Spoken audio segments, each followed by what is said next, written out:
Death has been arguing with Savitri about the nature of truth.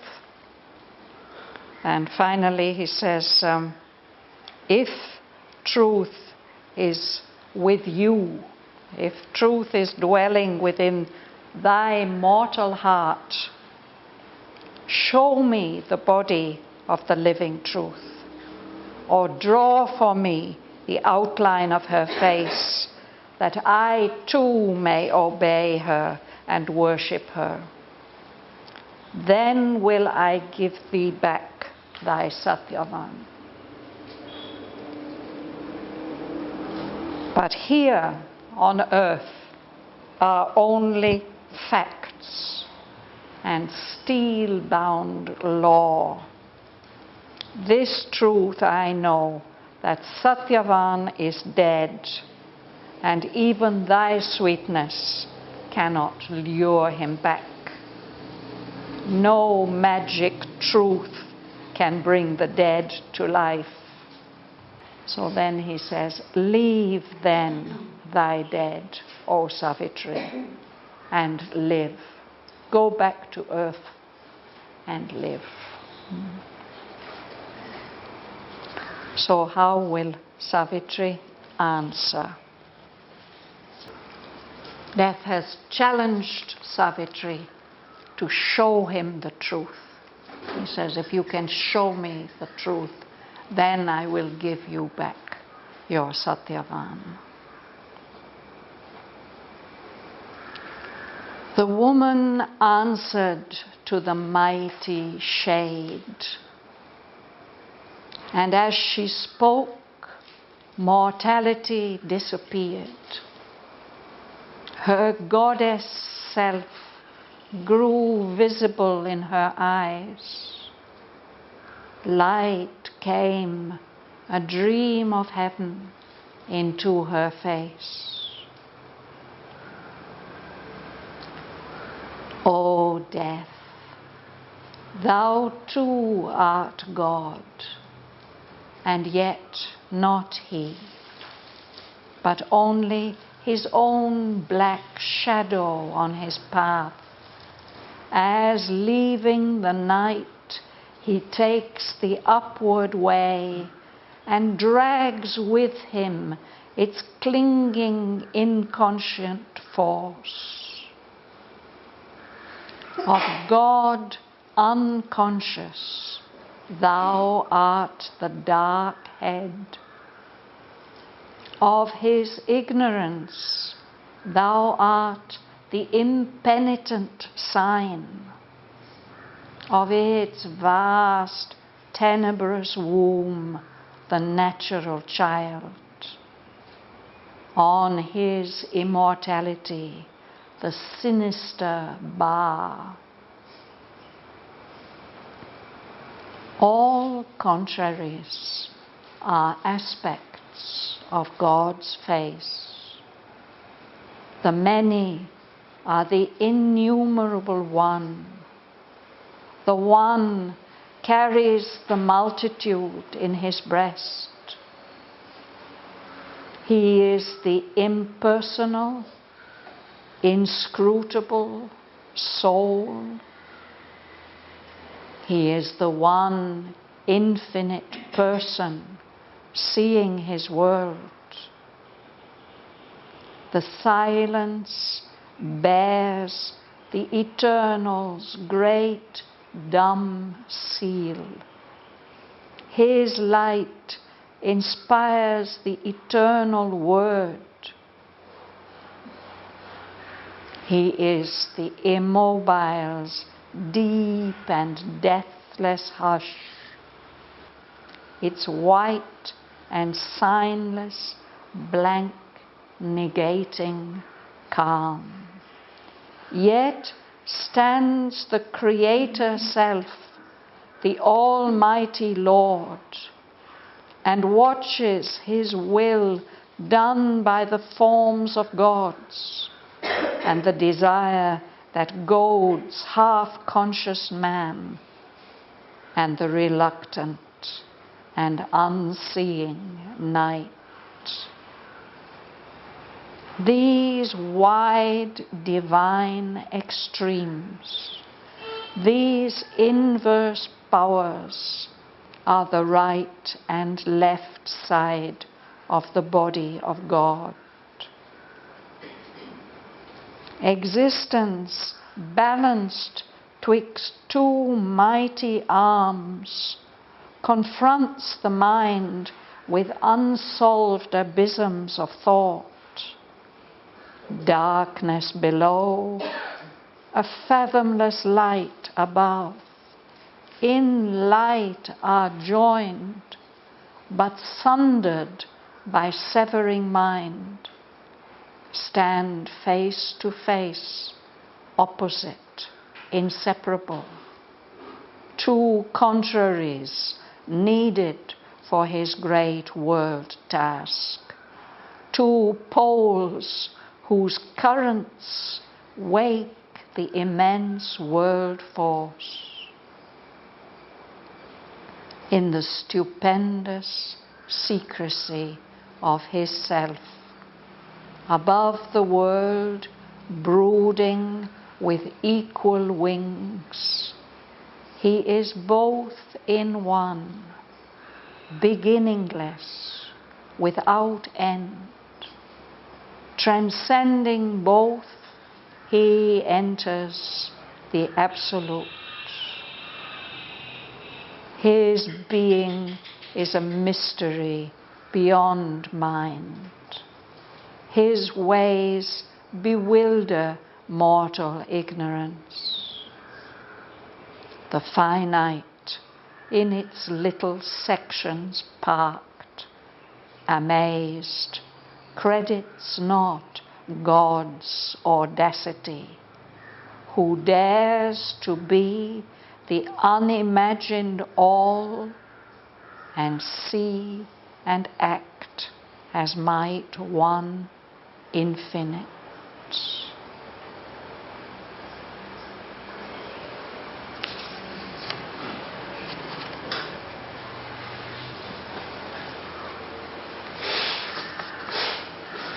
We are coming now to the end of Canto 4, and there's a long speech of Savitri. This is just the beginning of it, in which she explains to Death how things really are, the truth of things. So this is the beginning of her explanation. He's challenged to her, show me the truth. Now, gradually she's going to reveal the truth that she sees and knows. We're starting this side. You would start, please, Narendra. The woman answered with a mighty shade, and as she spoke, mortality disappeared. His goddess self grew visible in her eyes. Light came, a dream of heaven, into her face. Thank you. So this is how Sri Aurobindo is introducing her reply. The woman, again we spoke about this, no? That he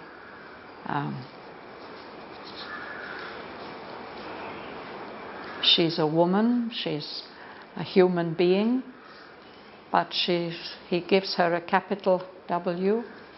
She's a representative of the Supreme Divine Shakti.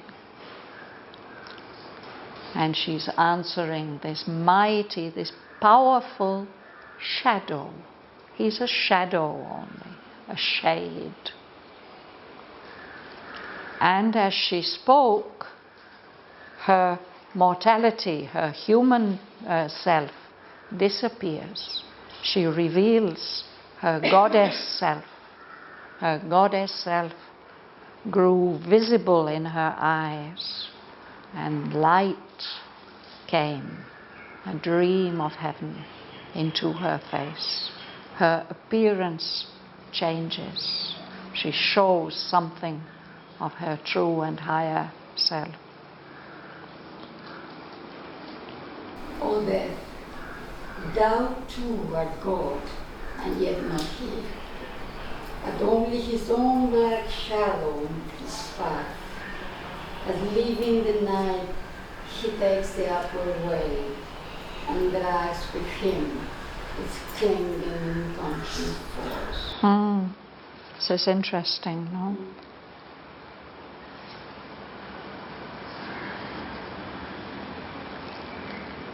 So he was claiming to be the one God, and now she has said, we human beings, we are carrying the divine in us. And you in the same way, you too, you are God, but also you are not.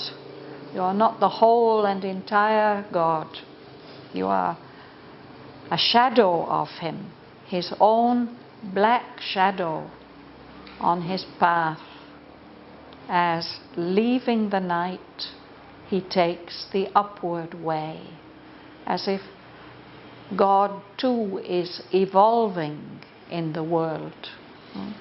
He has taken on this appearance of in the inconscient, the night, the darkness. No? But he's leaving that, he's evolving upwards. But as he evolves upwards, he's carrying with him, dragging with him the clinging, inconscient force of the night, not the inconscient. You're representing something of that darkness. Martin. Of God unconscious, thou art the dark hand. Of his ignorance, thou art the impenitent sign. Of his vast, tenebrous womb, the natural child. On his immortality, the sinister bar. Yes. So of God we can say in his unconscious form, you, death, are the foremost part, no? The head, the leader. At the same time, the fact that we believe in you, that is the sign of his ignorance in the evolution. The impenitent sign. Somebody who's impenitent is not sorry for who he is or what he is. So you insist on being what you are. And you are the natural child. This means a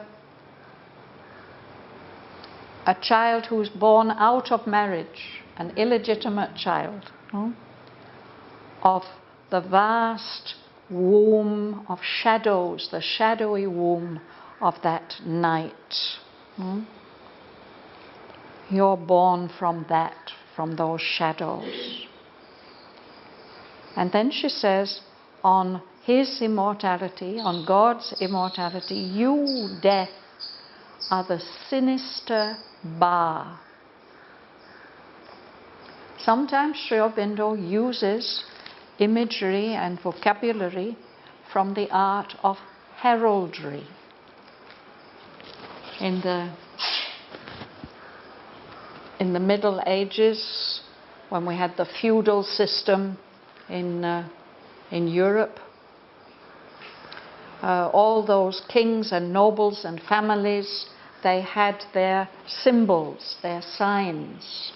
And there was and there still is, there's an office of heralds in London, and they still practice this art.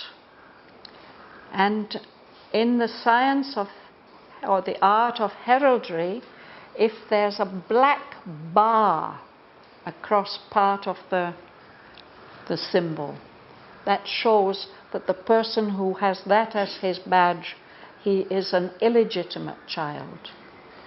So it's a bar sinister, that is to say, it's pointing left. A diagonal bar that's pointing upward left, I think. Or maybe downward left. When when I was studying English language and literature in university, there was a special course on heraldry.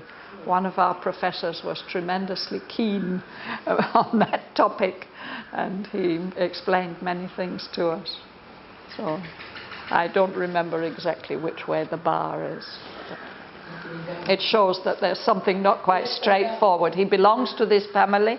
This is his father, this is his mother, but it wasn't a formal marriage. Yes. What is it called? Herald? Heraldry. A herald, even in the warriors, they have their heralds who go in front of them. The herald will always be carrying the flag of that night, and he will be announcing that this is who is coming. But the heralds had to know who everybody was, so they had to be able to read this symbol language. The colors are important, the forms, like the kings of France, they have their fleur-de-lis. Many kings have lions, and there are different positions. The lions may be couchant, or they may be rampant, standing up and showing their claws. And all these things have meanings. And then the shields are quartered. They're in at least 4 parts. Sometimes one of the quarters is again quartered. So it can be quite a complex language. And there are, as I say, there are still 4 chief heralds practicing in London. And when any child of any of those noble families is born, then they know what are their symbols, what they have to be given, their signs.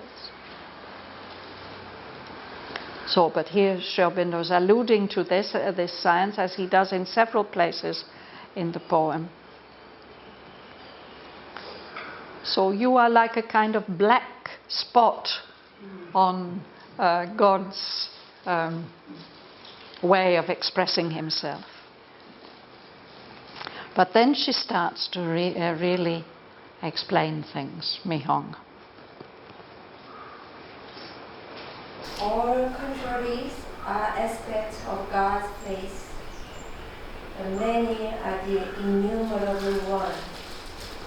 The one carries the multitude in his breast, is the impersonal, inscrutable soul.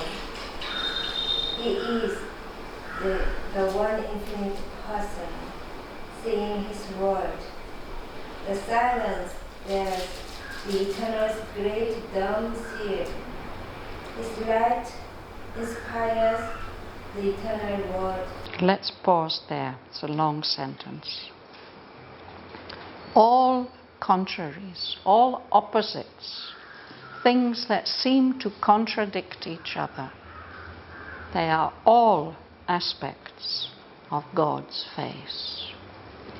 Last week we read these lines about all things hang here between God's yes and no.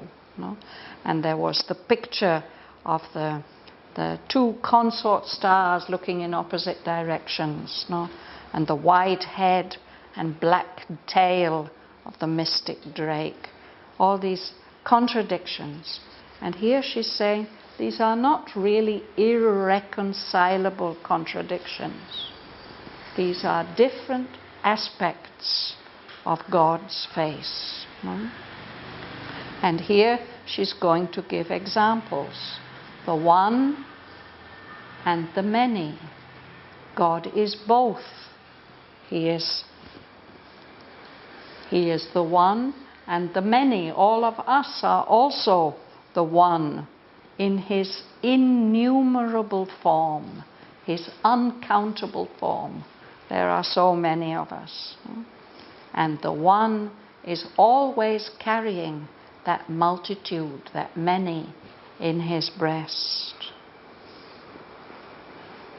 He is impersonal,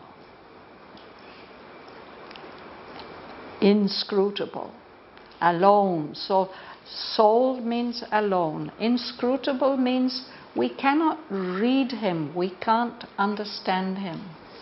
But there's that vastness of impersonality. What does he mean? Impersonal? Well, what is personal is what is intimate to you. Sri Aurobindo often seemed to be impersonal. So impersonal can be nirguna, without qualities, but it can also be having all the qualities, but in a not confined to any particular person. Or He considers everybody equal. that's one effect of impersonality. Yes. So God is like that. He's, for example, some people believe in the impersonal God. They don't like to picture him as Vishnu or Shiva or Krishna or Jesus or whatever. No? They say God is above all that, beyond all that, personal. And he doesn't really relate to us in a personal way as individuals. That is true. But it's also true that he is the one infinite person, the Purushottama, the supreme person, watching his world. It's all his. He says yes to it all and relates to it all. So that's another set of opposites. One and many, impersonal, personal. Then silence and the word.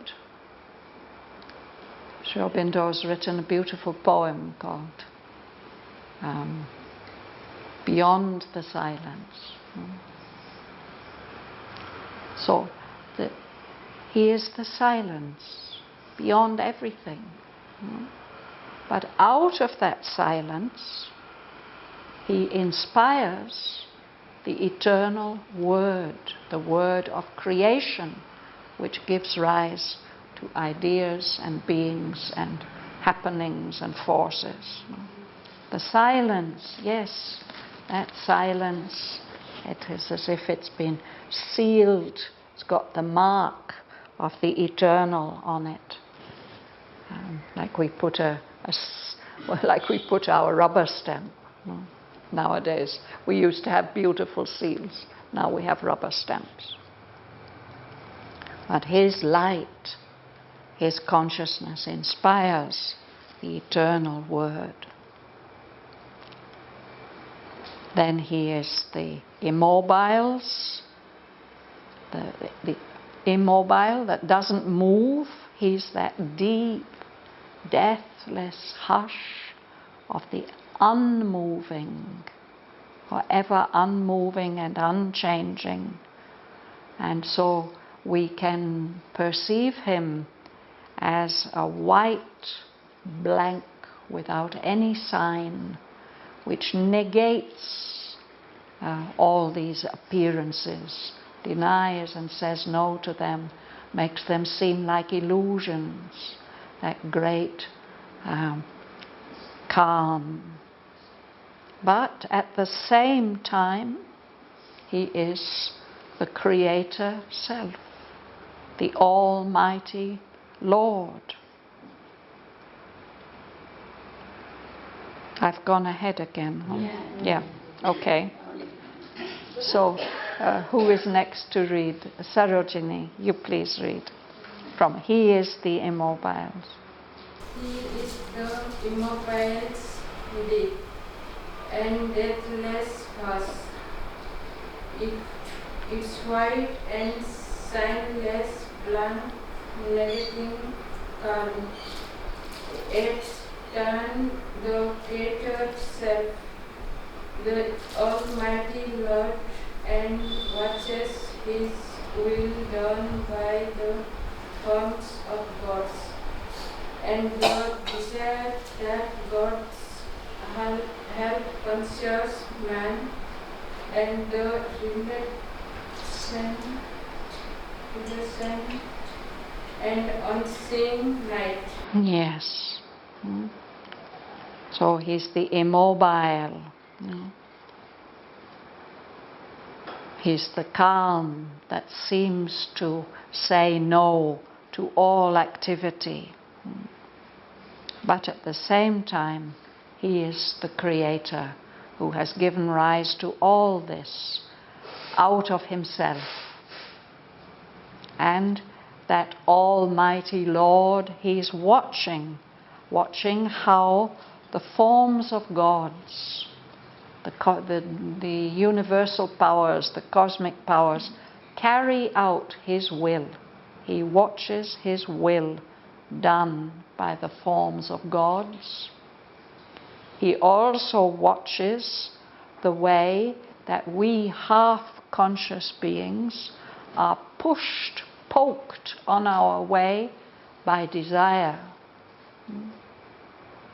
And he also watches the night which is blind, which does not see, and is reluctant. It doesn't want to change. It doesn't want anything to change, just like Death himself doesn't want things to change.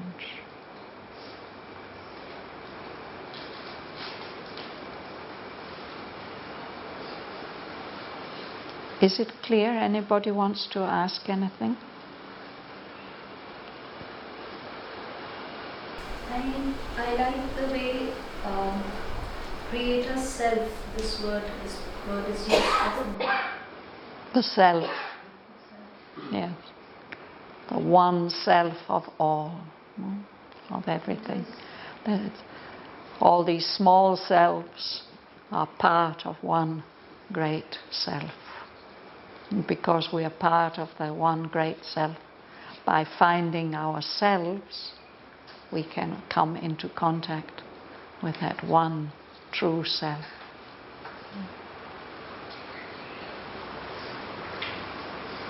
Mila, would you read? These wide divine extremes, these inverse powers, are the right and left side of the body of God. Existence balance twixt two mighty arms, confronts the mind with unsolved abysses of thought. Yes, thank you. So these things that seem to be so opposite, one and many, impersonal, personal, silence, word, immobile, and the creator, these are divine extremes. They are like opposite ends or poles of the Supreme. They are inverse powers, powers that seem to be opposite to each other, are in fact the right and the left side of the body of God. Sometimes we see Lord Shiva depicted like this, with the right side is the Lord who is in silence and renunciation and trance, and the mother, on the dynamic mother who represents the creation on the other side. Yeah. These divine extremes, they're the right and the left side of the body of God. So that's what he was talking about, these extremes. No? And she says they are not opposites. They are only apparent opposites. The Lord is all these things. Existence, we confront the existence around us, it's balanced on these two mighty arms. Well, these apparent opposites that may go up or go down like the arms of a scale. So that this existence of opposites and dualities confronts the mind with unsolved abysms of thought, deep places, deep possibilities of thought. The mind can't reconcile them.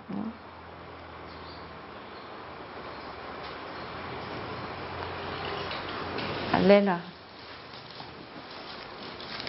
Darkness below, a fathomless light above, in light are joined, but sundered by severing mind. Stand face to face, opposite, inseparable. Contraries needed for his great work task, to pose, whose guidance wave the immense world force. Yes. So we are confronted with the darkness of death and night and unconsciousness. And above us there's this fathomless light. It's so deep and vast we can't grasp it. In the light it's seen that these are joined. But the thing that mind does is that it divides things, it cuts things, separates them. So in that way the mind cuts these into two opposites and separates them, makes them stand face to face as if they are contradicting each other, as if they're opposite. But they can't be separated. Even though the mind is confronted all the time by opposites, it can't really separate them. Because these opposites are needed for this great creation, this great world task. They're like two poles of a magnet, and between the two poles of the magnet there's currents of energy passing. So it's that tension between the two which wake up all the action of the immense creative world force. The stupendous secrecy of the self above the world, brooding with equal wings. He is both in one, beginningless without end. Transcending both, he enters the absolute. Yes. So that's what the divine is doing in his secret place, his secrecy which is so powerful, the secrecy of his self. Who is he? What is he? And it's as if he's brooding above the world, spreading wings, brooding. We've spoken about it many times before. It's the image actually of a mother bird who protects her eggs, keeps them warm until they're ready to hatch. But we could also think of a great bird hovering over the world, no? With equal wings. They're both equally powerful, no? And they're both equally helpful to the world.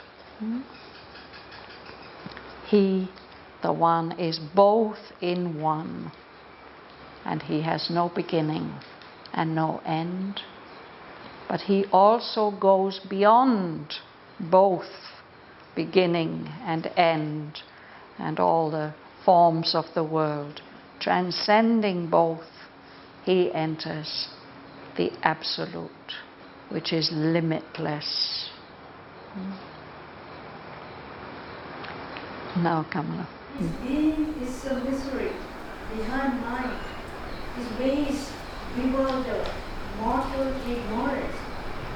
The finite is in its little section part. Amazed, read your Credits. now God's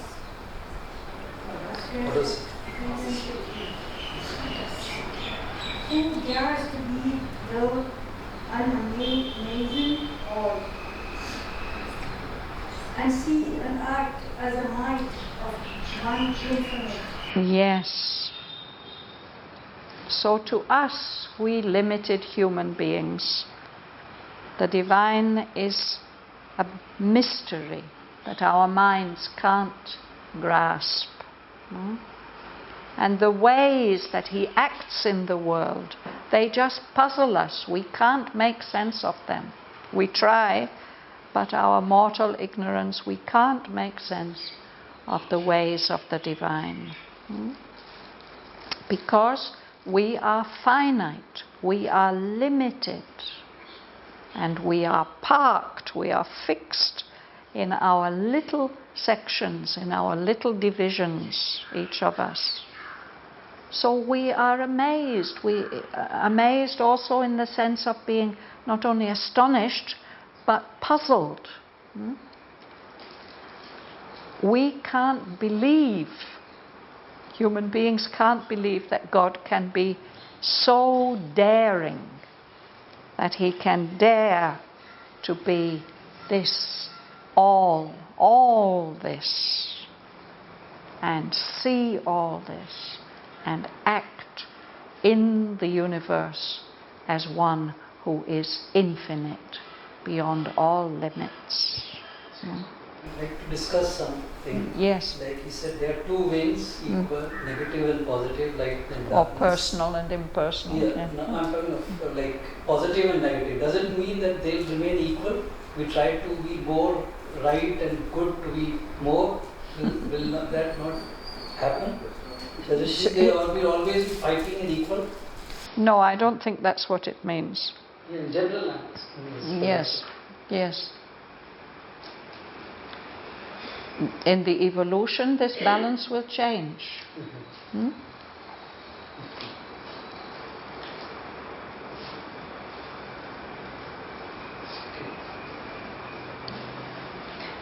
Particularly, I was thinking about the personal and impersonal. Sri Aurobindo says they're the equal wings of our ascent. Both of them help us. And that was the image here of the bird, no? Personal okay. Positive and negative, yes.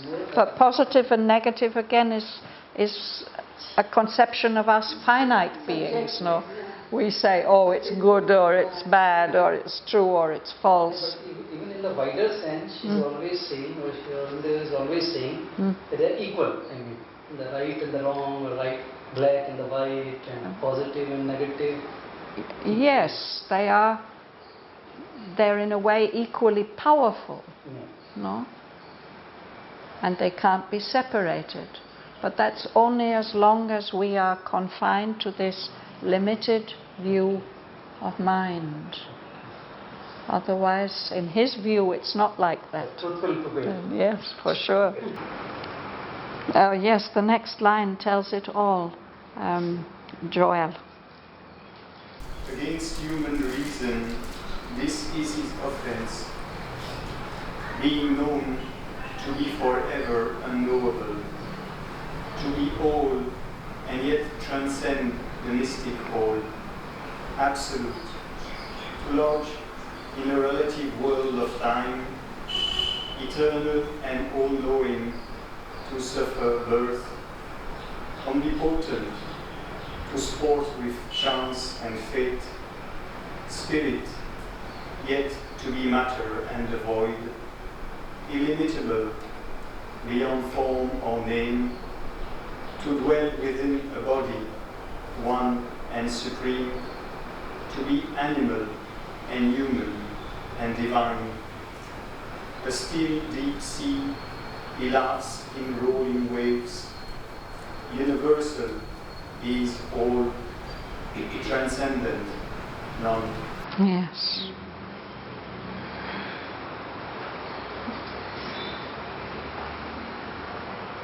So this is God's offense against human reason. No? All these, that he manages to be all these opposites. Somehow we can know him, and yet he will still be forever unknowable. We will never be able to know him fully. He is everything. And yet he's transcending all this mystic whole. He's even beyond that. No?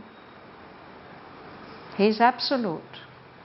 And yet he manages to lodge in a relative world of time. He lives here. He finds his lodgings here. No? He's eternal and all-knowing, but he accepts to be born as an individual, to be born and to die.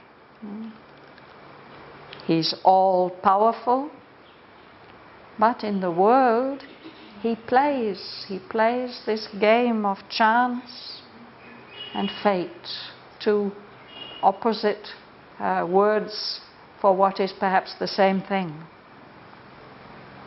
He is spirit, and yet he's also matter, and he's also the asat, the void, the emptiness. He can't be limited. He's beyond all form, all name, and yet he does live within a body. He's one and supreme, and he takes the forms of animal, human, and divine. He's all these things. He's like an ocean, a still, deep, unmoving ocean. No?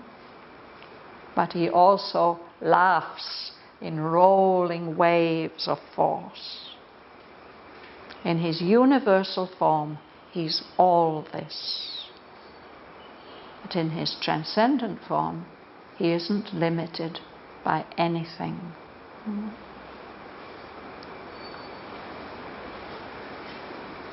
Jerry, would you read? To man's righteousness, this is his cosmic crime. Almighty beyond good and evil to dwell, leaving the good to their fate in the wicked world, and evil to reign in this enormous sea. Yes. It's difficult for us to forgive God, no, for this. If we try to be righteous, why can't he be righteous? This is his crime, that he is all-powerful and beyond good and evil. He's living beyond all that.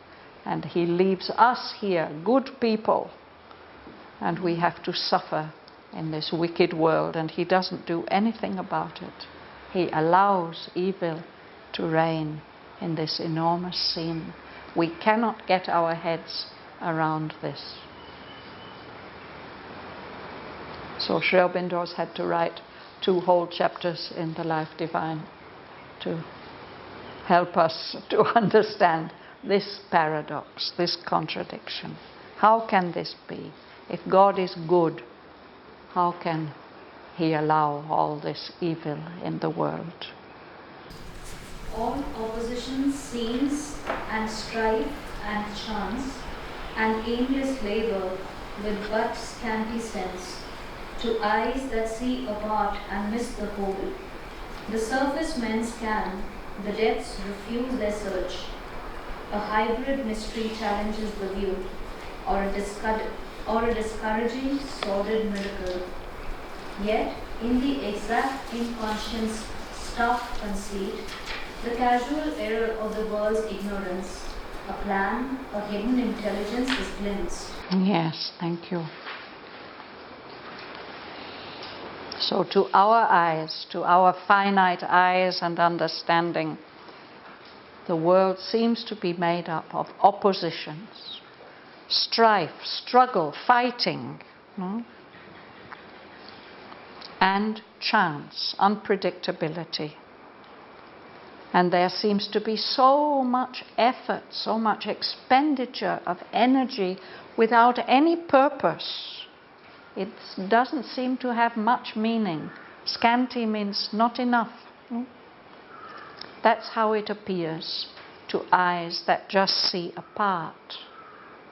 We miss the whole picture.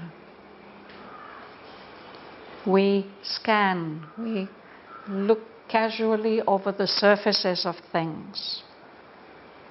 We can't look into the depths. They refuse our search, no? So when we look at the universe, what we see is this hybrid miracle, exactly what he described, the white head and the black tail of the mystic drake, and the swift and the lame foot, and the wing strong, wing broken. The universe looks like that. A hybrid mystery. It challenges our view. Or we think, well, it's a miracle, but what is it worth? It's discouraging. It's sordid. It's so poor and mean. But if we would see properly, if we would understand what the inconscient is really doing, it's so exact and so precise in its action, in its conception. Here, conceit means conception. And in the world's ignorance, the way things happen just like that, by mistake, still we can glimpse a plan, the working of a hidden intelligence. And that's what she will speak about next. What is the plan? But we'll stop there for today. Could we explain the hybrid mystery? Hybrid. Hybrid mystery. A hybrid is something that's two different things put together. So the world is like that. Opposites acting together. The mystery, hybrid mystery, why When- joins this mystery? Yes, we can't understand it. It's mysterious to us because it's hybrid, because it seems to us to have all these oppositions and dualities in it, as if things have been grafted together. Exactly what Death described, no? That these bits that don't fit together, the white head and the black tail, and the one foot moves quickly, the other is limping. One wing is strong, the other is broken. All these oppositions, they baffle us. It's a hybrid mystery, a mystery made up of two different parts that don't fit properly. Just these 3-4 lines more.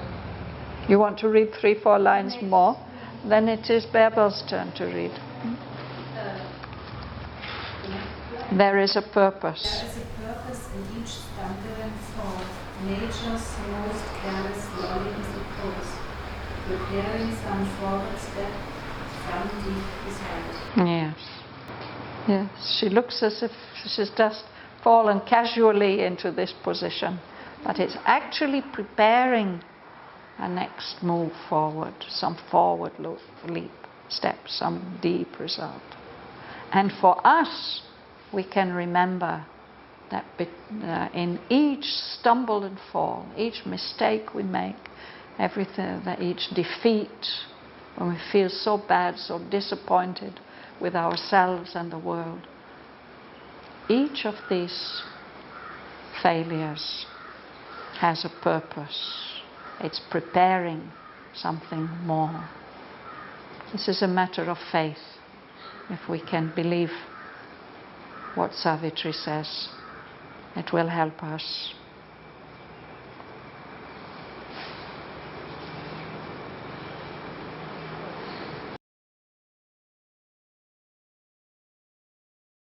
The woman answered to the mighty shade, and as she spoke, mortality disappeared. Her goddess self grew visible in her eyes. Light came, a dream of heaven, into her face.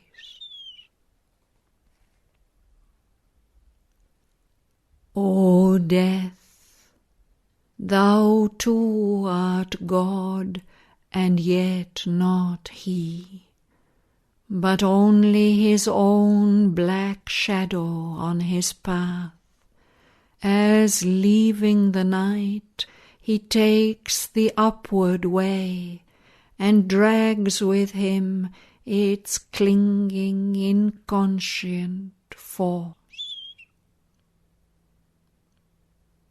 Of God unconscious, Thou art the dark head.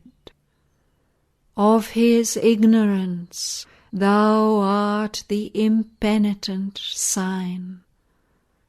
Of its vast tenebrous womb, the natural child. On His immortality, the sinister bar. All contraries are aspects of God's face.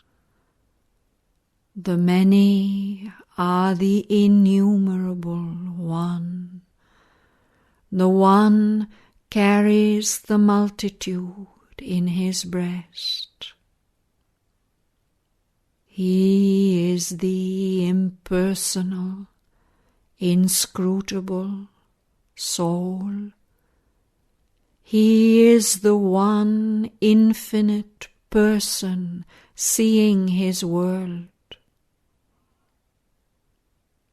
The silence bears the Eternal's great dumb seal. His light inspires the eternal word. He is the immobile's deep and deathless hush, its white and signless blank negating calm.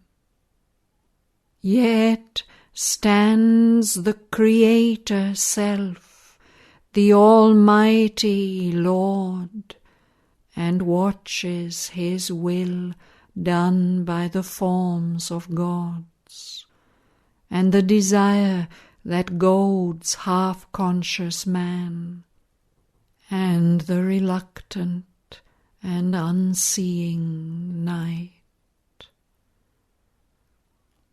These wide divine extremes, these inverse powers, are the right and left side of the body of God. Existence balanced twixt two mighty arms confronts the mind with unsolved abysms of thought. Darkness below, a fathomless light above. In light are joined, but sundered by severing mind, stand face to face, opposite, inseparable, two contraries needed for His great world task, two poles whose currents wake the immense world force. In the stupendous secrecy of His self, above the world brooding with equal wings, He is both in one, beginningless, without end. Transcending both, He enters the Absolute. His being is a mystery beyond mind. His ways bewilder mortal ignorance. The finite, in its little sections parked, amazed, credits not God's audacity, who dares to be the unimagined all, and see and act as might one infinite.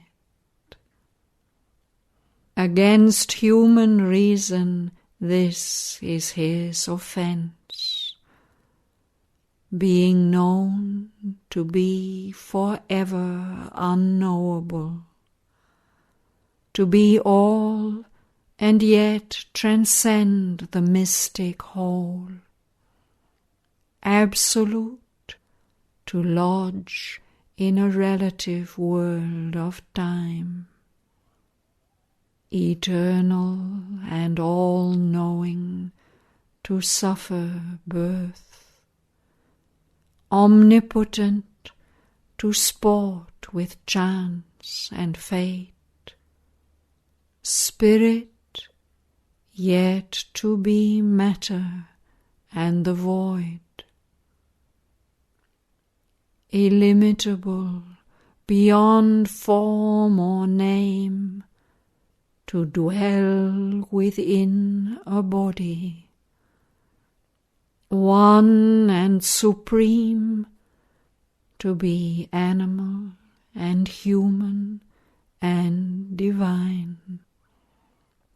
A still deep sea, he laughs in rolling waves. Universal, he is all, transcendent, none. To man's righteousness, this is his cosmic crime. Almighty, beyond good and evil to dwell, leaving the good to their fate in a wicked world, and evil to reign in this enormous scene. All opposition seems, and strife and chance, an aimless labour with but scanty sense, to eyes that see apart and miss the whole. The surface men scan, the depths refuse their search. A hybrid mystery challenges the view, or a discouraging, sordid miracle. Yet, in the exact inconscience stark conceit, in the casual error of the world's ignorance, a plan, a hidden intelligence is glimpsed. There is a purpose in each stumble and fall. Nature's most careless lolling is a pose preparing some forward step, some deep result.